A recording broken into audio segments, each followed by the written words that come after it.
Glória a Deus. Cumprimento a amada igreja com a paz do Senhor. Amém. A minha motivo de muita alegria poder estar louvando ao Senhor nesta casa. Aleluia. Quando eu chego aqui, eu me sinto literalmente em casa. Uma igreja acolhedora. Que Deus possa abençoar a cada um dos irmãos, cada um dos obreiros. Amém. Para a glória de Deus. Amados, eu gostaria de fazer leitura da palavra do Senhor nessa noite, na carta aos Hebreus, capítulo é o de número 12. Aleluia, glória a Deus. Grande é esse dia do teu nome, Jesus, aleluia. Carta aos Hebreus, capítulo de número 12, verso 1 e 2. Amém? Aleluia. Para que todos participem da leitura, eu vou ler o versículo ímpar e a igreja lê o versículo par. Amém? Então eu leio o versículo 1, a igreja lê o versículo de número 2. Glória a Deus, dizendo assim a palavra do Senhor. Portanto, nós também, pois que estamos rodeados de uma tão grande nuvem de testemunhas, deixemos todo embaraço e o pecado que tão de perto nos rodeia, e corramos com paciência a carreira que nos está proposta. A igreja, olhando para Jesus, autor e consumador da fé, o qual repouso que está no rosto, suportou a cruz, desprezando a afronta, e assentou-se à destra do trono de Deus. amém? Até aqui poder sentar. Glória a Jesus, aleluia. Amados, o texto que nós lemos, Aleluia. ele começa dizendo, ou nos dando um conselho, Haja vista que nós estamos rodeados de uma grande nuvem de testemunhas. E ele diz então: deixemos todo o embaraço e o pecado que tão de perto nos rodeia e corramos com paciência. É interessante que muitas das vezes a nossa caminhada com Cristo, a nossa caminhada cristã, a nossa vida com Deus, ela é justamente comparada a uma corrida. Deus. O apóstolo Paulo, por várias vezes, ele vai dizer assim: olha, uma coisa eu faço, que é esquecendo-me das coisas que para trás fico, prossigo para as que estão adiante, para o prêmio da soberana vocação. Então, a nossa vida com Deus, a nossa passagem aqui por essa terra, ela é comparada a uma corrida. E que corrida é essa que nós estamos correndo? O apóstolo Paulo, ele vai dizer assim: olha, muitos lá fora correm atrás de uma coroa que perece. Muitos lá fora correm atrás de títulos que são passageiros. Quantos de nós, às vezes, acompanhamos algum atleta e, enquanto esse atleta está no auge, ele é ovacionado, ele é aplaudido, ele é celebrado, mas de repente o tempo passa e aquele atleta agora ele vai enfrentar um adversário que é cruel, que é o tempo. O tempo passa para todos. E é interessante que de vez em quando alguma emissora de TV ela vai fazer uma reportagem e ela vai visitar aquele atleta que era celebrado, aquele atleta que conquistou conquistou tantas coisas, aquele atleta que estava na sua melhor forma, e a igreja, alguma emissora vai lá visitar aquele atleta, e quando chega na casa dele, ele está abandonado. Ele está ali, literalmente deixado. E ele olha para os seus troféus, mas os seus troféus agora já não valem muita coisa. Ele olha para tudo aquilo que ele havia conquistado, mas aquilo que ele conquistou era algo passageiro. E é por isso que o apóstolo Paulo ele vai dizer assim: olha, os homens lá fora, eles correm atrás de uma coroa que perece, mas nós, como cristãos, nós corremos atrás de uma coroa incorruptível, uma coroa que o tempo não é capaz de vencer, uma coroa que a ferrugem não vai consumir, uma coroa, aleluia, que nos está reservado por Deus. E essa coroa que nos está reservada, ela é uma coroa para quem corre e corre com vontade. Olha o que diz o verso primeiro que nós lemos: deixemos todo o embaraço. O que é isso? Quando nós estamos correndo, quando nós estamos avançando, de vez em quando tem alguns obstáculos, tem algumas coisas que tentam nos parar, mas nós não podemos parar por qualquer coisa. Nós não devemos nos embaraçar, nós não devemos nos deixar levar, porque nós temos um alvo. Nós temos um alvo. Então deixemos de lado todo embaraço, todo pecado que tão de perto nos rodeia, e corramos com paciência a carreira que nos está proposta. Sabe por quê? Porque a corrida não é curta, a corrida é longa, e é necessário paciência, é necessário perseverança. É necessário nós termos perseverança, porque à medida que nós corremos, vai chegar um momento em que o nosso corpo ele vai começar a sentir dores.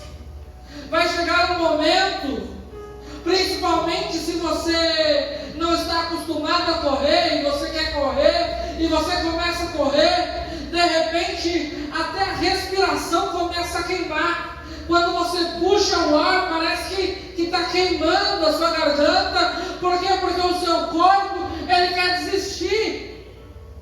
E aí os pés começam a doer, e o nosso corpo ele manda uma mensagem, aleluia, para nós, dizendo assim: olha, pare, desista. Mas aí é nesse momento em que as dores tomam conta do nosso corpo que nós temos que mandar uma mensagem: eu não vou parar. Eu sei que está doendo, mas eu não vou parar.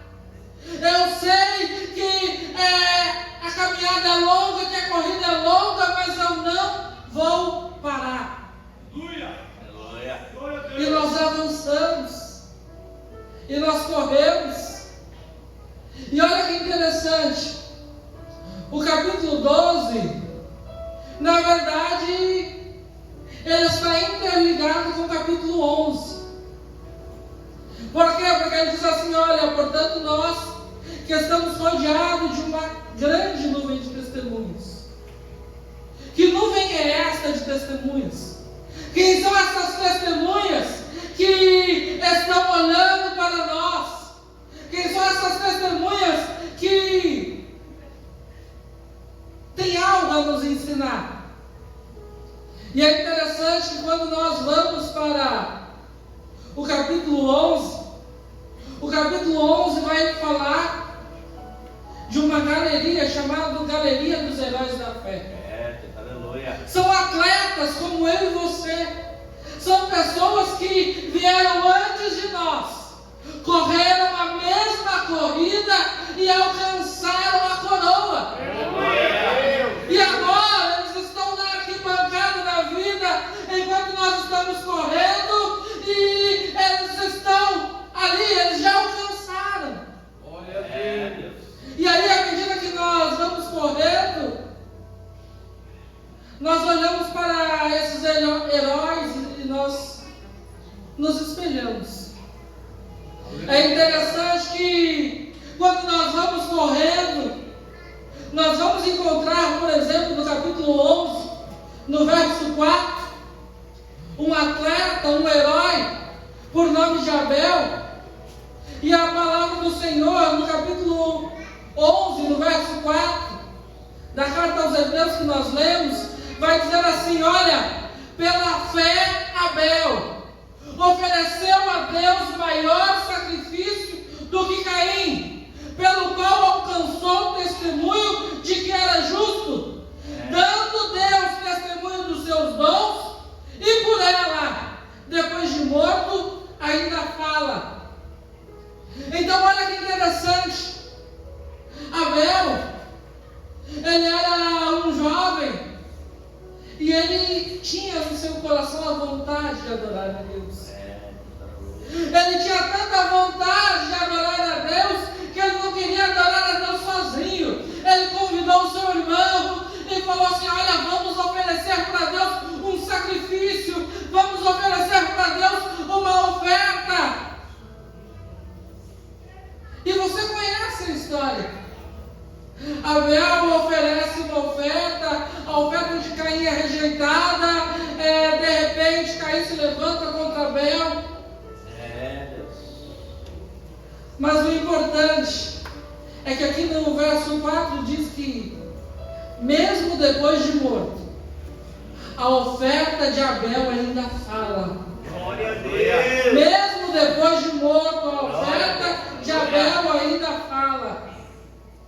Abel, ele tem a nos ensinar justamente isso, que nós possamos oferecer algo para Deus, algo tão impactante, que nós possamos oferecer algo tão significativo diante de Deus, que mesmo depois da morte, a nossa oferta ainda venha falar diante de Deus. Glória! Glória! Talvez, se de hoje para amanhã, ou futuramente, eu não sei, quando Deus ele vai me levar, mas se porventura o Senhor não arrebatar a sua igreja e me levar, ainda que os irmãos não lembrem do meu nome, lembrem pelo menos da mensagem que foi pregada, lembrem da palavra do Senhor. Aleluia! Aleluia! Que esse seja o nosso sentimento. Porque muitas das vezes os levitas, nós estamos aqui num culto de louvor, às vezes o levita ele trabalha para que o seu nome não seja esquecido, quando na verdade a gente deveria trabalhar para que a nossa oferta falasse, ainda que nós venhamos a tombar.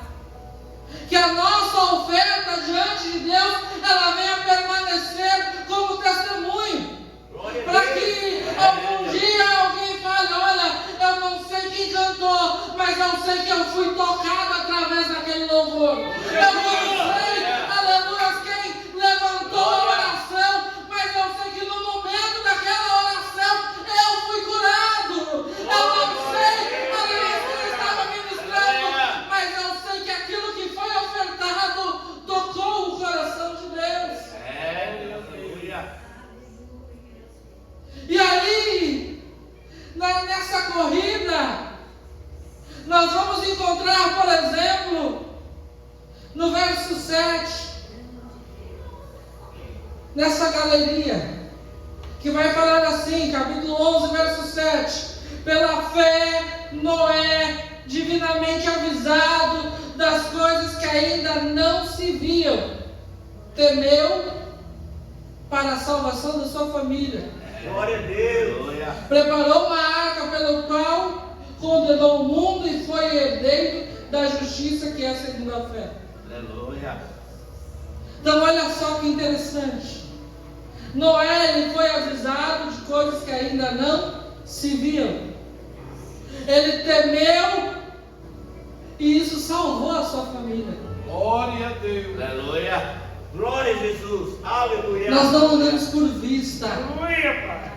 Nós não andamos por aquilo que nós podemos tocar, mas nós andamos por fé. E olha que interessante, Noé, ele creu naquilo que ele ainda não via, porque é muito fácil, né? Hoje a gente fala de chuva, né? Fala, vai chover, não vai chover. Hoje é muito fácil porque nós já conhecemos esse fenômeno. Mas no tempo de Noé nunca havia chovido antes na terra. No capítulo 6, quando Deus chama Noé, é interessante que a palavra do Senhor nos diz que até aquele momento nunca antes havia chovido sobre a face da terra. De maneira que subia um orvalho pela manhã e regava as plantas, regava, né, ali as hortas, mas nunca tinha chovido. E de repente Deus chega para Noé e fala: ei Noé, vai cair água do céu e vai inundar tudo. Nunca tinha acontecido isso. De repente Noé, ele começa a anunciar e as pessoas: não, Noé está doido. Noé já está velho, já não está regulando. Mas de repente, Noé, ele, inspirado por Deus, começa a construir uma arca. Ele constrói uma arca, e através daquela arca, o Senhor salvou Noé e salvou a família de Noé. Aleluia! Glória! Aleluias! Glória a Através Deus. da sua vida, Louvado seja Deus Deus. vai fazer algo no meio da sua família. Eu creio. Glória a Deus. Através da sua vida, Deus vai salvar a tua família, porque a palavra do Senhor nos diz: crê no Senhor Jesus e será salvo tu e a tua casa. Aleluia! Através da sua vida, Deus fará grandes coisas. Olha só, Noé, ele creu naquilo que ele não via. Ele creu naquilo que ele não via. É verdade. E aí, quando nós olhamos para essa galeria de heróis, a gente vai ver também no verso 8, que vai dizer assim: pela fé, Abraão, sendo chamado, obedeceu, indo para um lugar que havia de receber por herança. Glória a Deus. Glória a Deus. E amados, sejamos sinceros. Capítulo 12 de Gênesis, Deus chama Abraão e diz: Abraão, sai da tua terra, da tua parentela, da casa do teu pai, vai para uma terra que eu te mostrarei. Irmãos, é tão difícil, né, sair da casa do pai. É tão difícil sair do nosso lugar de conforto. Esses dias eu estava até pensando, quando a gente mora com o pai, quando a gente mora com a mãe, é tão bom, porque não é a gente que tem que se preocupar com a dívida, né? É eles que pagam a conta de água, de luz, né? A gente só quer abrir o armário e ter a comida lá. Só que aí, de repente, Deus fala para Abraão: Abraão, eu sei que o lugar onde você está é muito confortável, só que eu tenho algo maior para a tua vida. Eu sei que o lugar onde você já está acostumado, mas eu tenho algo maior para a sua vida. Lá no capítulo 15 de Gênesis, Abraão, ele já havia saído da casa do seu pai. Ele estava dentro de uma tenda, E de repente o Senhor vai até a porta da tenda e fala para Abraão: Abraão, sai para fora e conta as estrelas, se é que tu pode. E Abraão, ele olha para o céu, ele vê aquele céu estrelado, e o Senhor fala para Abraão: assim será a tua descendência. Aleluia. E em ti serão benditas todas as famílias da terra. E aí Abraão, já com a idade de 100 anos, Sara com a idade de 90 anos, aleluia, o Senhor visita Sara, e Sara se alegra tanto que ela põe o nome do seu filho de Isaac, que quer dizer sorriso, porque o Senhor visitou a Abraão.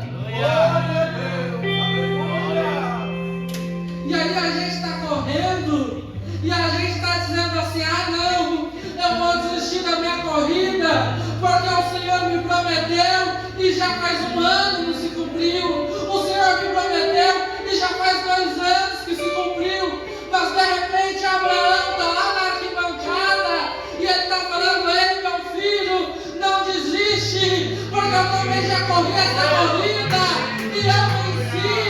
Ei, não desiste, porque a promessa do Senhor vai se cumprir na tua vida, porque Deus não é homem para que minta, nem filho do homem para que se arrependa. Aquilo que o Senhor prometeu, Ele vai cumprir na tua vida. Aleluia. Aleluia.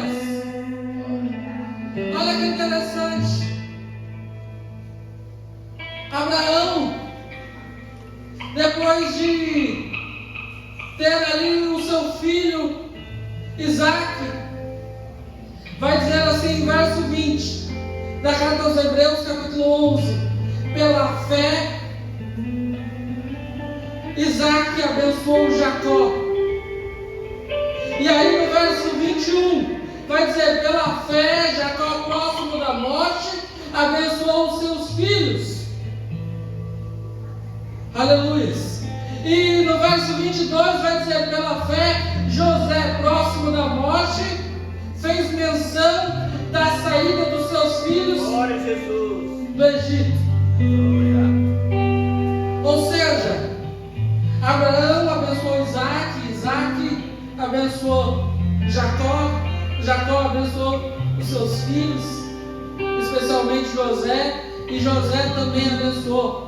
E falou: olha, quando vocês tomarem posse da terra, vocês levem os meus ossos também. Não deixem os meus ossos aqui no Egito, não. Mas olha que interessante. Sabia que há uma bênção especial na boca dos pais? Há uma bênção especial na boca dos pais. Glória a Deus. Na boca das mães. O Senhor, Ele nos deu essa bênção. O Senhor, Ele nos deu essa unção. Eu sei que às vezes os filhos parecem que não trabalham, né? Às vezes dá vontade de puxar a orelha. Mas olha, chega em casa hoje, põe a mão no seu filho, põe a mão na sua filha e fala: olha, você vai ser um instrumento na mão do Senhor. Você vai ser um vaso na mão do Senhor. Você vai ser um evangelista, uma missionária, um pastor, porque há uma bênção especial na boca dos pais para abençoar os filhos. Declare, diga: os seus filhos serão uma bênção. Os seus filhos, aleluia, serão instrumentos para a glória de Deus. Declare: o seu lar é uma bênção, a sua casa é uma bênção. Aonde você colocar a mão, aleluia, o Senhor vai abençoar e vai prosperar. Aleluias. Nós estamos rodeados dessa grande nuvem de testemunha. E olha o que diz o verso 2 que nós lemos do capítulo 12. Nós estamos correndo a carreira que nos está proposta, e diz: olhando para Jesus, autor e consumador da fé. Glória a Deus. Sabe por quê? Porque se a a gente olhar para o lado, a gente desanima. Lembra lá de Pedro? Pedro estava no barco, ele viu Jesus andando sobre as águas, e ele tinha tanta fé, ele era tão afoito, que ele falou: não, Jesus está andando sobre as águas, Senhor, me chama, me dá condições de ir também, que eu quero andar sobre as águas. E o Senhor olha para Pedro e fala: Pedro, então vem. E Pedro, ele desce do barco, põe um pé, põe o outro pé, e ele começa a caminhar em direção a Jesus. De repente, Pedro, ele sente o vento bater, e ele começa a olhar assim, assustado, e ele começa a afundar, porque ele tirou os olhos de Jesus. Meu Deus! Nós estamos correndo, e nós estamos olhando para Jesus.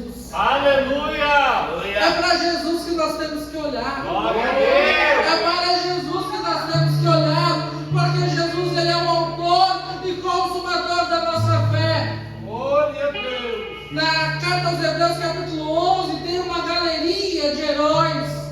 Mas olha o que diz o verso 2 do capítulo 12. Olhando para Jesus, que é o autor e consumador da nossa fé.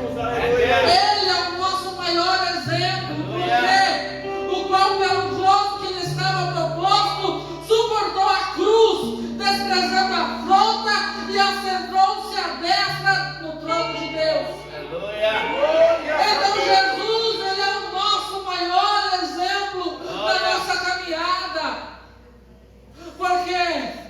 Porque ele tinha um alvo, e para alcançar aquele alvo, ele desprezou a afronta. Sabe o que é isso? Ele foi afrontado, ele foi cuspido, ele foi chicoteado, ele foi maltratado, mas ele não desistiu, porque ele tinha uma carreira proposta, ele tinha um objetivo. Oh, Deus! Aleluia! Amados, se nós pararmos para analisar, hoje mesmo eu estava pensando a respeito da crucificação, e o momento da crucificação foi um momento tão terrível,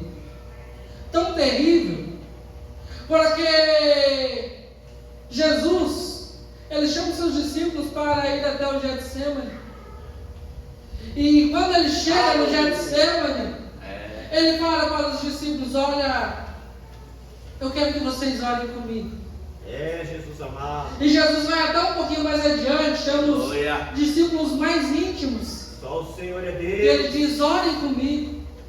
Sabe aquela noite que a gente está angustiado, e a gente só quer alguém para estar do lado, a gente só quer alguém para estar conosco. De repente Jesus, ele chama os seus discípulos e ele diz: orem comigo. E enquanto Jesus está ali angustiado, os discípulos foram vencidos pelo sono.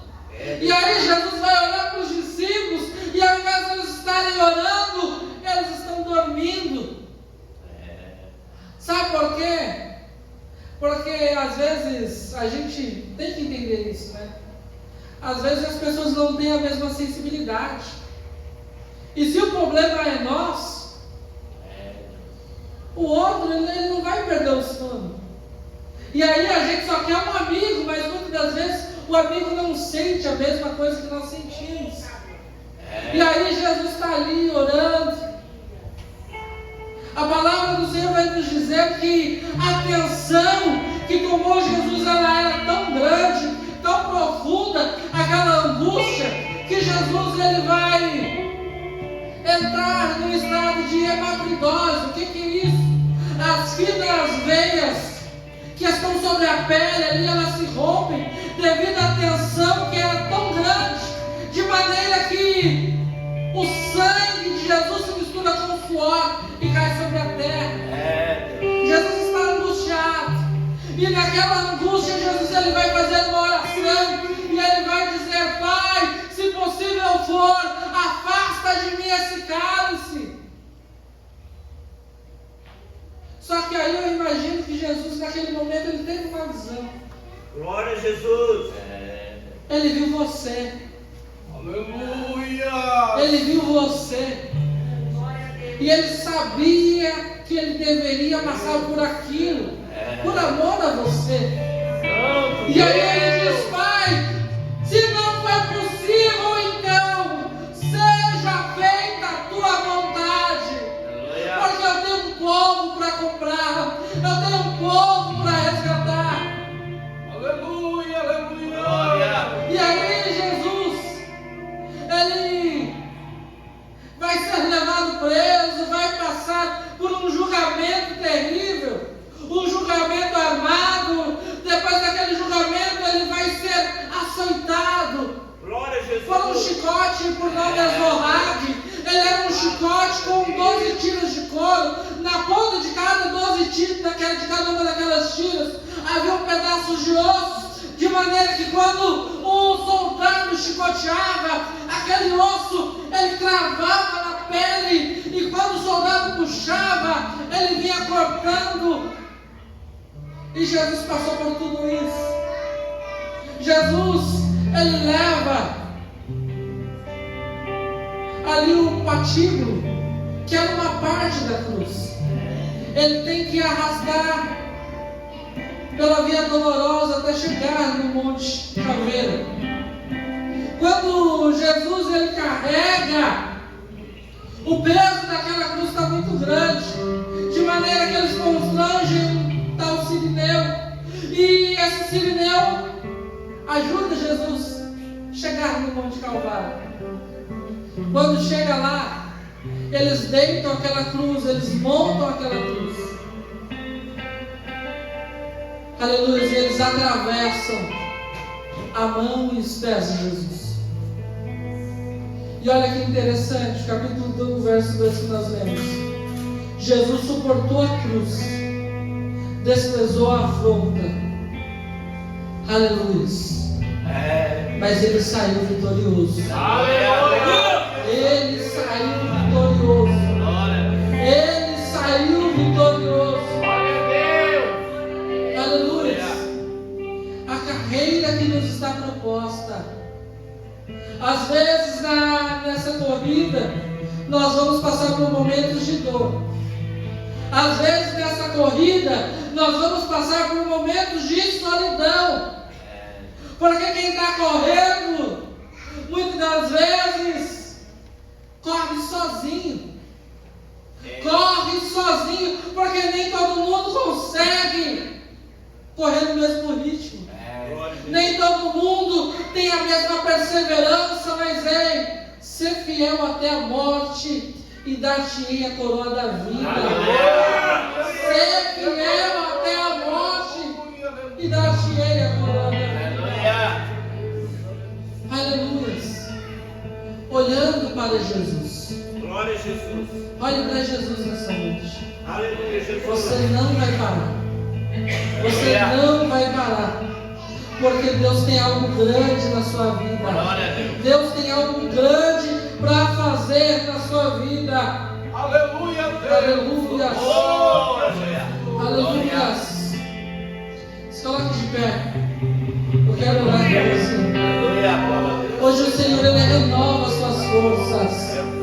Hoje o Senhor ele renova o seu ânimo. Porque os jovens se cansarão, os mancebos se fatigarão, mas os que esperam no Senhor renovarão as suas forças, subirão com asas como de águia, correrão e não se cansarão. Aleluias, aleluias. Senhor, eis aí o teu povo, Pai. Oh Senhor, eu sei que os pés estão cansados. Eu sei, Senhor, meu Deus, que não tem sido fácil. Eu sei, Senhor, meu Deus, aleluias, que não tem sido fácil. Mas renova, Senhor, o ânimo do teu povo nesta noite. Renova, Senhor, meu Deus. Oh, Papai querido, para que eles corram mais uma milha. Porque o Senhor é o nosso alvo. O Senhor é o autor e consumador da nossa fé. Papai querido, não é tempo de desanimar, não é tempo de parar, mas é tempo de avançar. Oh Deus Santo, Deus de maravilhas, renova, Senhor, o ânimo do teu povo. Ah, Senhor, aviva a tua obra no meio dos anos. Aviva, Senhor, meu Deus, as nossas vidas. Deus de maravilhas. Ah, Deus de poder e de graça. Eu te louvo e te agradeço por tudo, Senhor. Em nome de Jesus. Amém e amém.